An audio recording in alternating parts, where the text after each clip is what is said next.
बिस्मिल्लाहिर्रहमानिर्रहीम। अस्सलाम वालेकुम। आज मैं आपको बीफ निहारी बनाने की रेसिपी बताने जा रही हूँ। ये एक बहुत आसान और बहुत ही मज़ेदार रेसिपी है। इसके लिए मैंने 1 किलो गोश्त और 1 किलो ही हड्डियाँ ली हैं। ये मिक्स हड्डियाँ हैं। सबसे पहले मैं इन हड्डियों से यखनी बनाऊँगी जो निहारी में इस्तेमाल होगी। इसके लिए मैंने ये थोड़े से स्पाइसेस लिए हैं। इन स्पाइसेस को मैं 2 लीटर पानी में डालकर इसके साथ ये हड्डियाँ डाल दूँगी।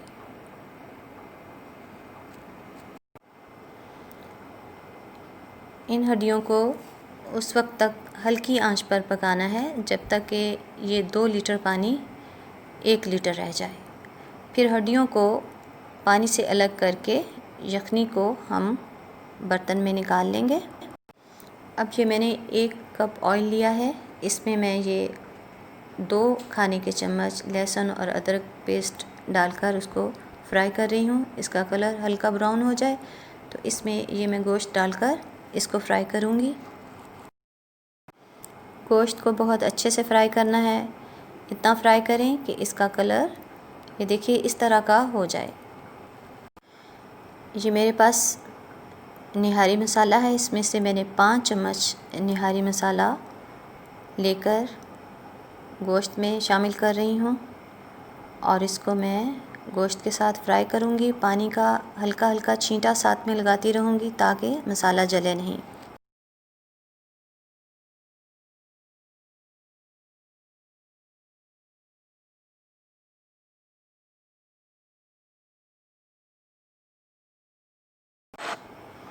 अब हम यखनी को चेक कर लेते हैं। ये देखिए पानी काफ़ी हद तक कम हो चुका है और बस थोड़ी देर में ये यखनी मैंने निकाल ली है।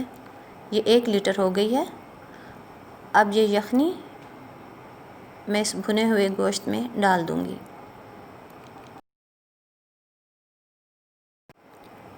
अब इसमें मैं मज़ीद 1 कप पानी डाल रही हूँ क्योंकि जब हम इस पे वेट लगाएंगे प्रेशर कुकर का तो फिर ये पानी कुछ खुश्क हो जाएगा क्योंकि 20 मिनट तक हमने इसकी लिड लगाकर इसको पकाना है। ये मैंने एक बड़े मग में 1 कप पानी डाल दिया है और इसमें मैं 5 खाने के चम्मच रेगुलर जो आटा हम इस्तेमाल करते हैं वो डाल रही हूँ। इसको अच्छी तरह से मिक्स कर लेना है।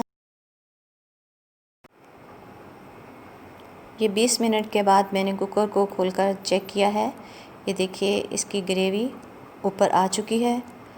अब मैं इसकी ग्रेवी को निकाल लूँगी, ऊपर से किसी एक कप में डाल लूँगी ताकि इसको मैं बाद में गार्निशिंग के तौर पर इस्तेमाल करूँ क्योंकि आटा डलने से ये ग्रेवी गायब हो जाएगी। अब मैं गोश्त को चेक करती हूँ। ये देखें गोश्त बहुत अच्छे से गल चुका है। अब मैं इसमें आटा डाल देती हूँ जो मैंने पानी में घोल लिया था।